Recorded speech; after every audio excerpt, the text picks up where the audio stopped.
Do the honors, Bobby? Should I? Yeah. Should I? Go ahead. Should I? Maybe. Could I? I believe in you. Okay, all right. Drum roll. Yeah, because this is something different. Let's give a round of applause and let's hear his beautiful footsteps as he walks up towards the stage, because he's not going to do anything except sit down on his duff, right? And talk? That's right. Right? Okay, so this guy has a lot to say. So let's give a round of applause for Paul Patino. Paul Patino! Paul Patino. Paul Patino in the house with a paper bag. He's brown bagging it tonight, I see. Hi, Paul. Thanks for coming on the show. It's got to be different than last time. He has been on the show before, the different iteration of the Something Different show, but we're gonna make it different this time. We're gonna make it even spicier. So, Paul's been around here for a while, and you might recognize him around town. He has a colorful car covered with bumper stickers, and I wanted to add to it and give you my very own bumper stickers. Do you want more? I mean, Yeah. is there even any room? One on each side. All right. So, There's always room. I put them on top of people I don't like. what? Okay, well, here, have a bunch then. Here. So That's perfect. what do you do when you have to wash your car? What do you do? It doesn't get washed. Ah, good, yeah, because I don't want any of those stickers to get de-stuck. No, that's always a problem with stickers. Is the cheap ones don't stay on. Well, I don't know. These are good. You think? Oh, yeah. All right. Well, we'll find out. Yeah. Well, I asked you to bring some extra hats up here I because brought some more. because you do many jobs. You're not just a former city councilman. You're also a lawnmower. I like this one. Whenever I wear this one, my partner, she goes, "Okay, Festus, how you doing?" I kind of like it, but it is a little countrified. I prefer the black and the feathers that I pick up off the ground. People go, "Where do you get the feather?" I go down the ground, pick it up, put it on your hat.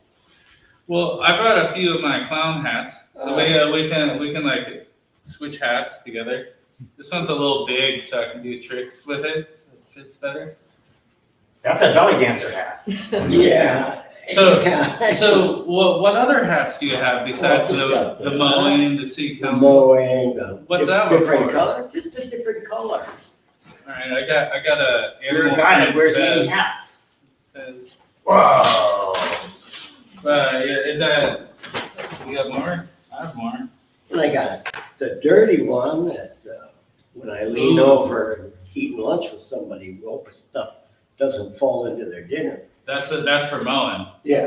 All right, I got this one in case I want to do like official, write some tickets or something. I never wore hats when I was a kid. I came from the city and, people don't wear hats there. Or they didn't. And first time I had to wear a hat was when I was a little, like 8 years old or something. Got in the Cub Scouts. And we had to wear our little hats. And then as the Cub Scouts and the scouting inoculated me into taking orders and performing, I went from Cub Scouts, we salute with the 2 fingers. And then when you grow up, you're a Boy Scout, you do 3 fingers. And then when they call you to go to war, you give them the whole hand. So I was totally, I like to say inoculated, but proselytized or brainwashed into doing that. And I never really thought about what I was doing. I was expected. I'm glad we've come a long way from that, where now they don't draft you. You can just join and become a mercenary. That's interesting. I also brought this hat. Maybe you could tell me something about this hat. What were you just saying? Yeah, sort of a beret, kind of, yeah. Yeah, I believe it's called the Red Beret. We're Yeah. guardian angels. Are you walking the street, protecting the street from snowflakes? There were snowflakes up there. That's right, there's tons of them. Yeah. So- They all look the same to me. You've got the bumper stickers, you've got the hat. Now, the story I like about your city council is how you got into it. Oh, You got okay. the story about your Right, kids yeah, and I moved here, sidewalk. yeah, I moved here with 3 kids.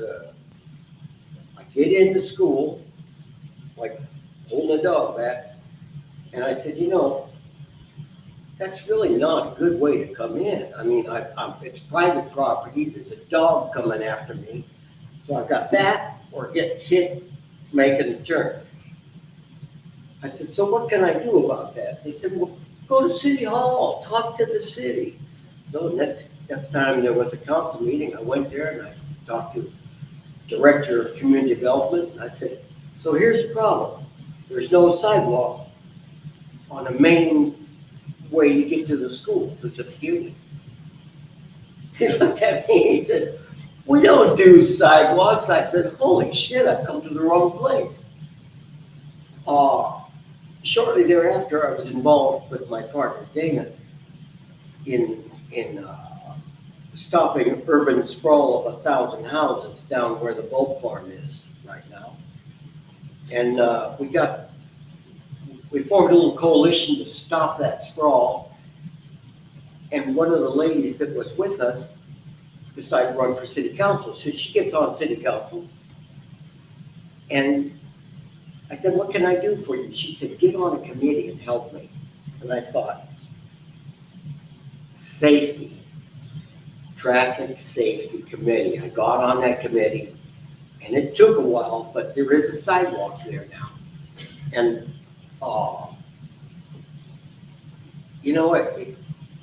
it just got me to think about how long it takes to get things done.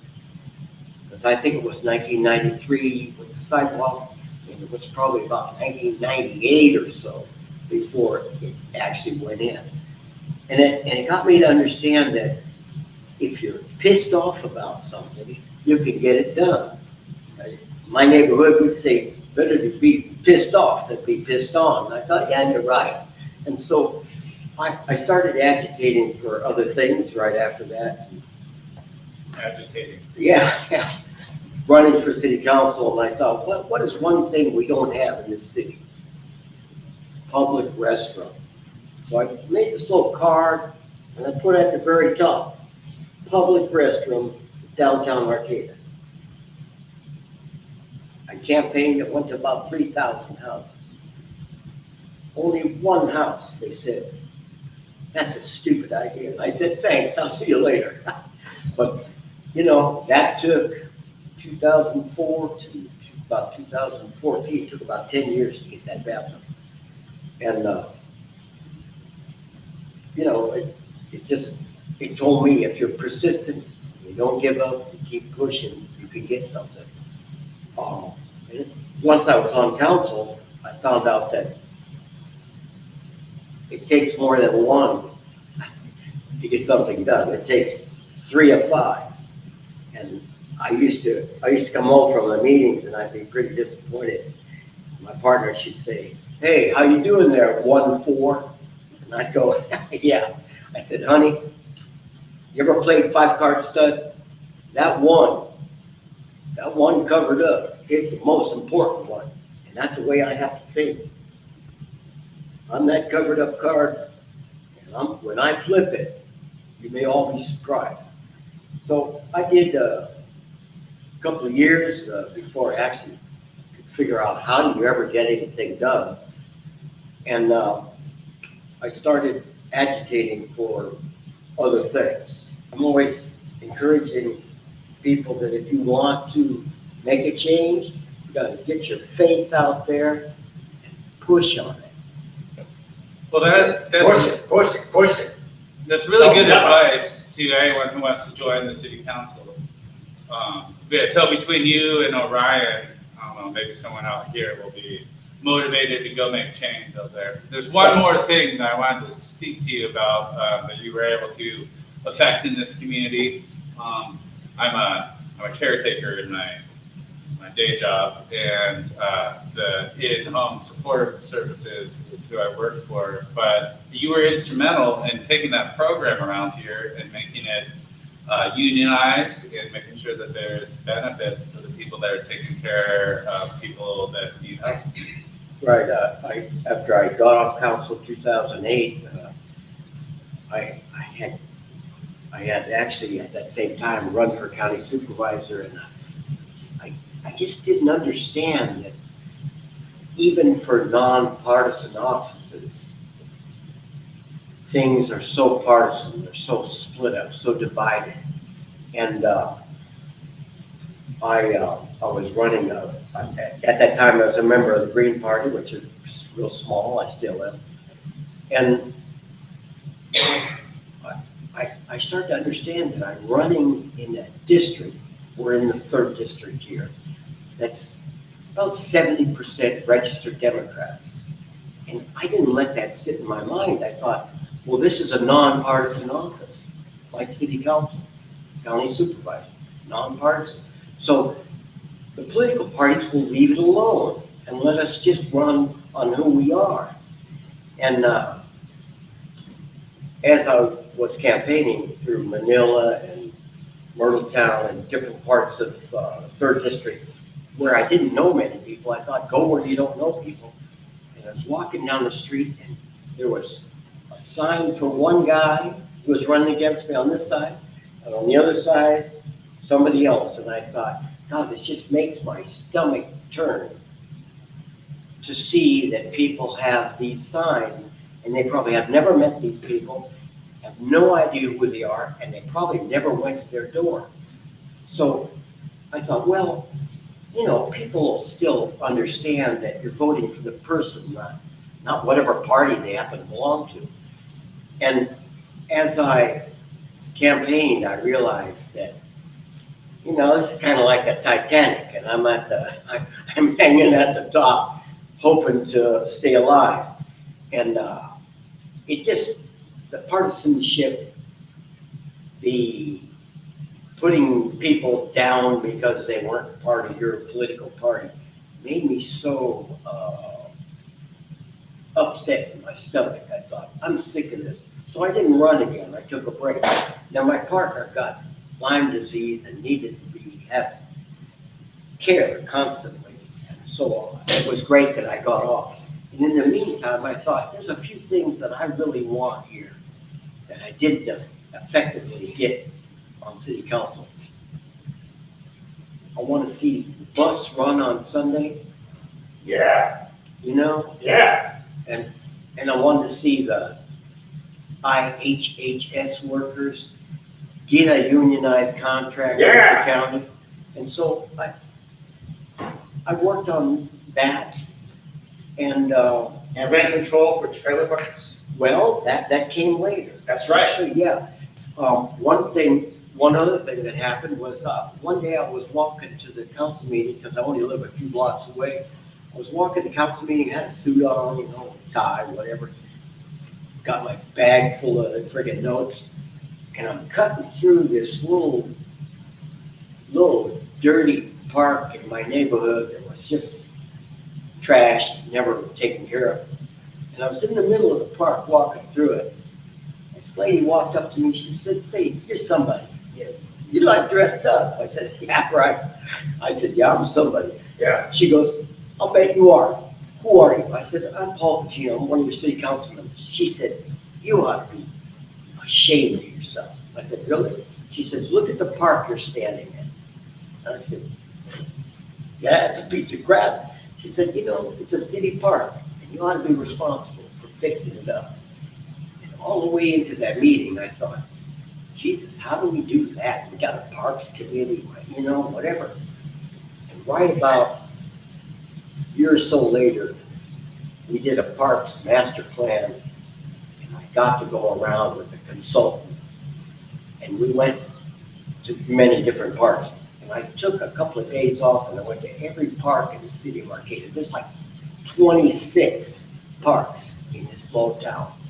People go, "No." I go, "Yeah, there are. Go check it out. They're everywhere." Playground tour. Yeah. And so part of this thing was I was able to work with the consultants and say, which are the most necessary, which are the most needed, and what's the what's your matrix for figuring out which ones rise to the top? Population density and the size of the park. And I said, holy crap, we got the smallest little park and the best population density.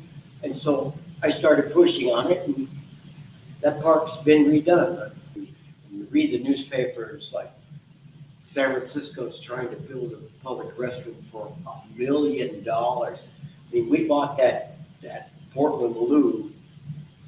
It was around $100,000 complete. And $100,000, and they could have planted some kiwi bushes and put a fence up. peed on them. And pee on them all the time. Well, you know, it is all stainless, and it's I'd say fairly bomb-proof. It's been there about, I'd say close to 10 years now. And, you know, the one thing that I still haven't gotten, that's the dog park. What about a chicken park? Yeah, we need a dog park. You look at Eureka's Polo got park, a dog park. Right Yeah. there. Well, you know, they gotta make friends. You wanna make friends, you wanna play with somebody, you go to a park. The dogs need the same thing. And you find that when you take them off a leash and they play with each other, they're a lot kinder and friendlier. That's right, and we're gonna finish that off with this, thank you, Paul. You're welcome, thank you. Yeah, thank you. We look forward to seeing your community contributions in the future.